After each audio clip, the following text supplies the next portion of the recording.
14 gazna aurkeztu dira, Artzai gaznan 14 eta Bertzelau gazna esnea erosita, modu industrialago batean edo eginak.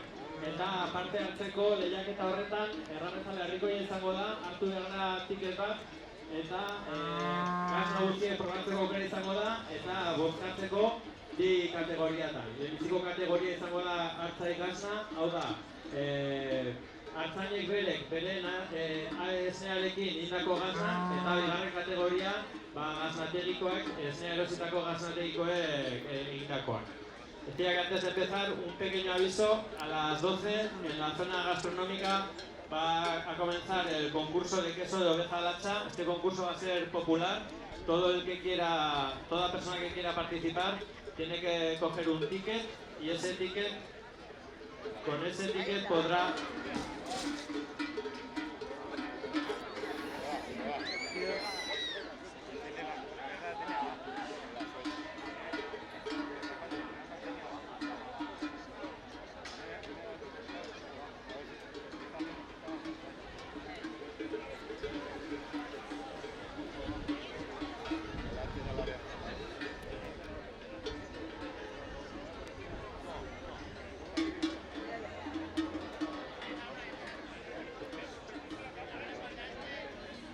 Probestuko dugu orain sortu den egoera, ohar bat pasatzeko, eta hoize, logikoa denez, favorez, animaliak ez azkoratzeko saiatu ez ukitzen, ez oiukatzen, eta digo que aprovecharemos este pequeño momento para dar un pequeño aviso, evidentemente, e intentar no molestar a los animales lo menos posible. ¡Hostia! Llévala más a medio, llévala más a medio. Ni gritarles, ni tocarlos. Tela poco quita, tela ahí. Bueno, como decía, con el tema del concurso de queso de oveja lacha popular, toda aquella persona que quiera participar tiene que retirar un ticket y entonces probar todos los quesos y votar las dos categorías que hay. Una categoría es la de Artzai pasta, queso de pastor hecho con leche de su propio rebaño, y la segunda categoría queserías que hacen queso con leche comprada. Orduan besterik gabe hasiko gara Behi Pirenaikoaren erakustaldiarekin, eta horretarako erran bezala Azpinako Patxer Angureni pasatuko diot mikrofona. Sin más dilación, comenzamos con la exhibición de vacuno pirenaico y le paso el micrófono a Patxer Anguren de la Asociación Azpina. Buenos días. Bueno, aquí tenemos los ejemplares de la raza pirenaica que ya habéis visto tienen cierto carácter. Tener en cuenta que son animales rústicos que pasan la mayor parte del tiempo en el campo, en el monte, en los pastos. Bueno, antes de explicaros un poco cómo es la raza, me vais a permitir que os recuerde que estáis delante de una de las razas más antiguas que hay en España, autóctonas. Hace unos años celebramos ya el centenario del libro genealógico, el libro que empezó en 1905 y no ha tenido parón hasta hoy. Es decir, hoy en día tenemos animales registrados en el libro genealógico con genealogías desde 1905. La raza pirenaica, como todas las razas autóctonas, también os voy a recordar un poco. El que sea autóctona quiere decir que son razas de aquí, oriundas de aquí, no han venido de otro sitio. Se crearon aquí y aquí se han ido desarrollando y evolucionando con el tiempo. Las razas son fruto del trabajo del ganadero, fruto del trabajo del hombre que cuando empezó a domesticar los animales fue adaptando a aquellos que mejor se adaptaban a los sistemas de producción y al terreno propio de cada región, y de ahí fueron surgiendo las distintas razas. Esta raza, como su nombre indica, pirenaica, es del Pirineo, sobre todo oriental, y aquí, bueno, es donde se ha conservado y ha ido evolucionando hasta nuestros días.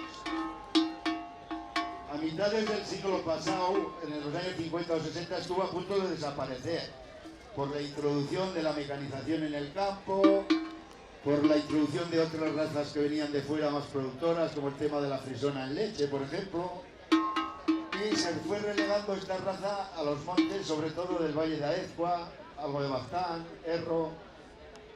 A partir de ahí, y por la acción de fomento, sobre todo de los centros CESIRAS, que había unos centros de reproducción del Ministerio, y ayudas del Gobierno de Navarra, se fue recuperando la raza hasta que en el año 85 se creó la Asociación Aspina, que es la Asociación de Ganaderos que crían esta raza. El crear la asociación supuso que la responsabilidad de la mejora de la raza, el mantenimiento y todo lo que se trabaja con ella caiga en los ganaderos. Y esa valoración se hace teniendo en cuenta la genealogía de todos los animales, de todos, y sus producciones, para lo que se establecía un sistema de control de rendimientos por las cuadras, en las que se toman pesos del ternero desde el momento en que nace hasta el momento que se sacrifica, para saber qué animal ha nacido más pequeño, qué vaca pare más fácil, qué vaca tiene más leche, qué animal crece más, qué animal transforma mejor. En definitiva, lo que estamos es procurando animales que nazcan bien, que crezcan bien y dejen una buena canal de rendimiento al ganadero. El ciclo se cierra vendiendo la carne bien. Tuercen hacia adelante un poco, suben hacia arriba, dan otra vuelta y sacan las puntas hacia afuera. El color del cuerno es ese color blanco nacarado con las puntas tirando a amarillentas. Esa típica capa color trigo, que puede ser desde más blanca a más roja, de suri a gorri. Aunque lo que más se aprecia es esa especie de color trigo que hace una especie de moteadito, como un poco atruchado, es el rubio característico. Otra característica son las decoloraciones. Si os fijáis en la cara, alrededor del ojo y alrededor del morro tienen blanco, el famoso ojo de perdiz. Los extremos de la rosáceo, intentando evitar colores oscuros o pecas y demás. El animal es un animal catalogado como mesolíneo, quiere decir que ni es muy grande, hay razas mayores, ni es pequeño. Es mesolíneo, está en la mitad. La línea dorsolumbar, si os fijáis ahora que están paradas las vacas casi todas son rectas, de adelante a atrás. Daros cuenta que la columna vertebral, que es lo que sujeta al animal, es como si sería la viga maestra de una casa. Cuanto más recta está la viga, las extremidades aploman más perpendiculares, mejor. Si el animal es más ensillado, pues generalmente luego hay defectos de aplomo. Y daros cuenta que el animal tiene que estar bien hecho porque tiene que... Y bueno, pues luego hay animales que son más claros, otros más oscuros. A veces cuando los jurados están calificando, bueno, pues como siempre se comparan unos y otros, pues tienen que fijarse en pequeños detalles para saber decir cuál es mejor que cuál es peor. Los concursos ya sabéis que son una cosa... Es un concurso morfológico que se hace en un día determinado, en un momento dado. A lo mejor hoy es así y mañana o pasado ha cambiado y gana otra. Bueno, esto puede variar. Pero bueno, pues aquí tenéis estos magníficos ejemplares, ese toro que tenéis en medio, la concha, el redondo.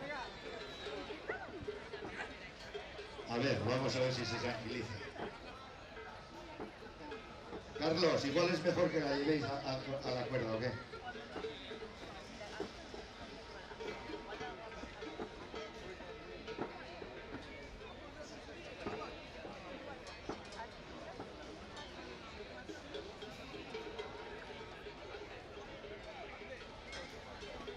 Bueno, que sepáis que eso forma parte del carácter de la Pirenaica. No todo, ya veis que las demás están bien, pero algunas siempre se ponen nerviosas. A ver si van las dos juntas y se tranquilizan.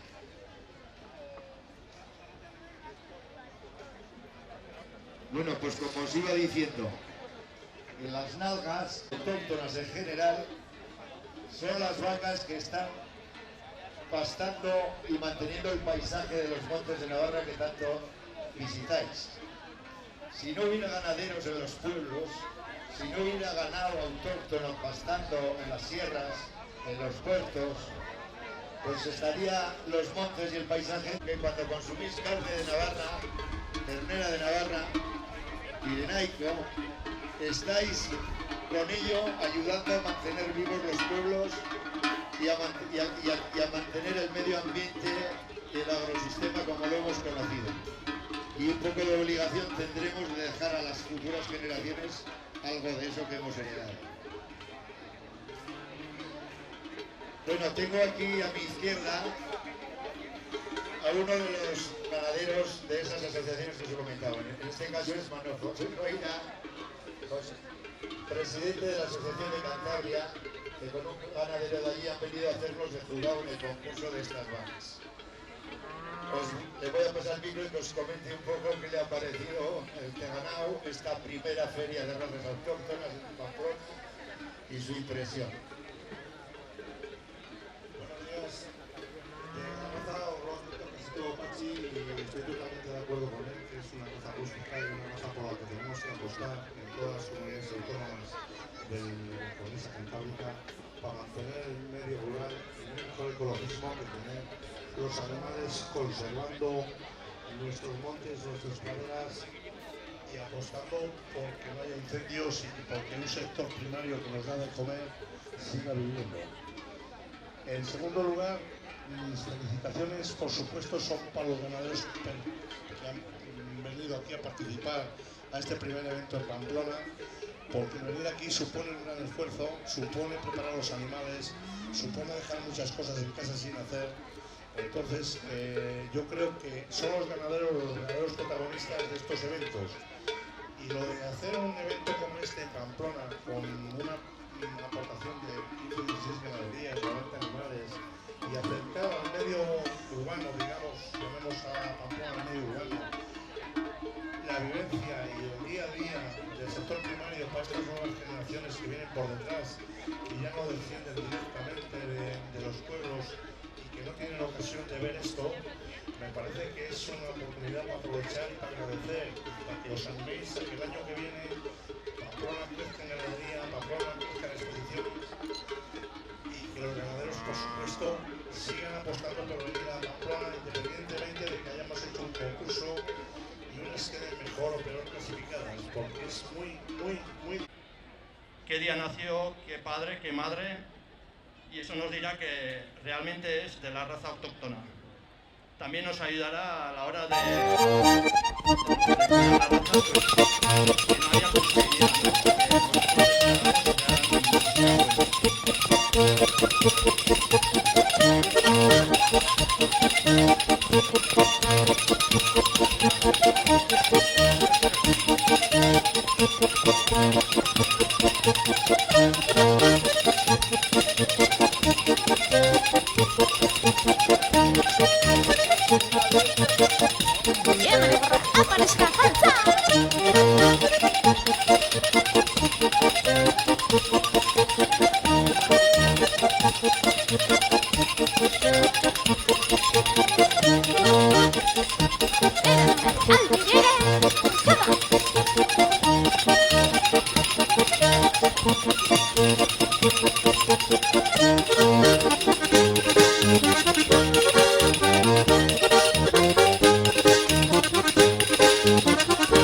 Oye, sobre llévale, va.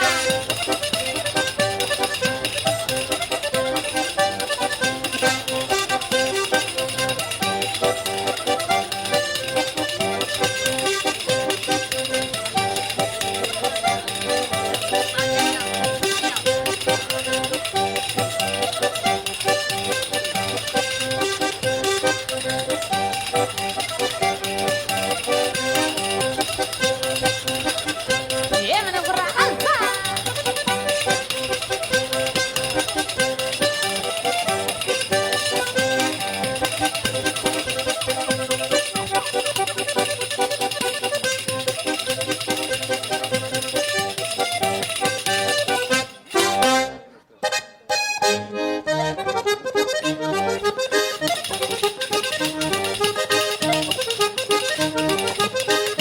Alza, Viñarema.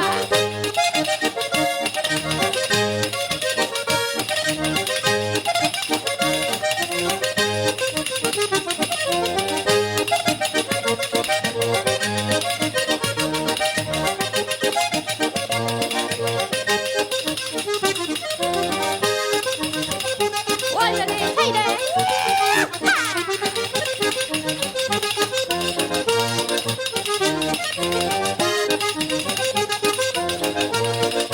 Óyale, sobre llévale, burra, alza.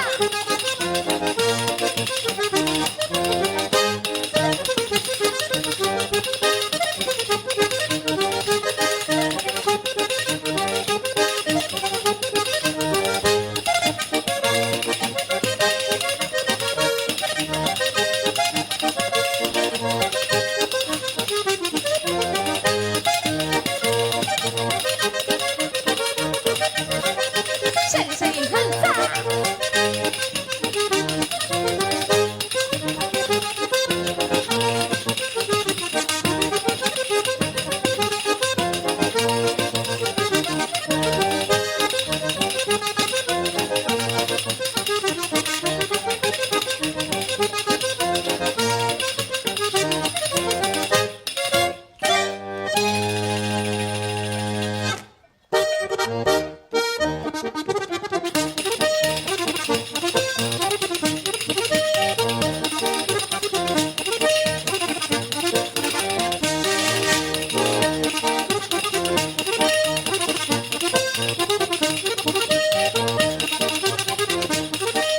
Llevan buena agua, aire.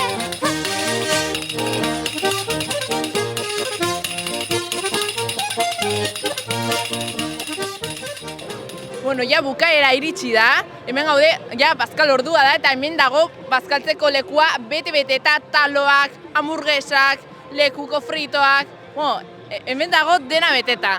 Beraz, eguna disfrutatu dugu, denetarik ikasi dugu eta ikusi dugu, mi esker zuen arretagatik, hurrengoan arte.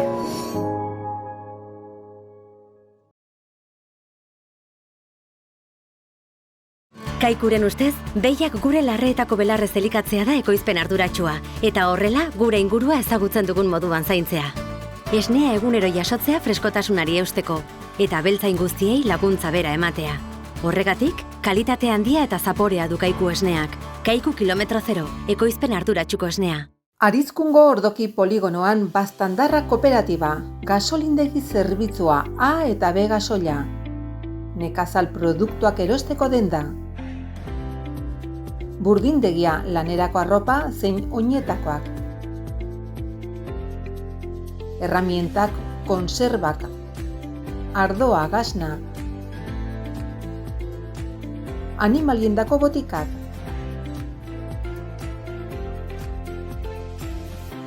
Baztandarra kooperatiba zure zerbitzura.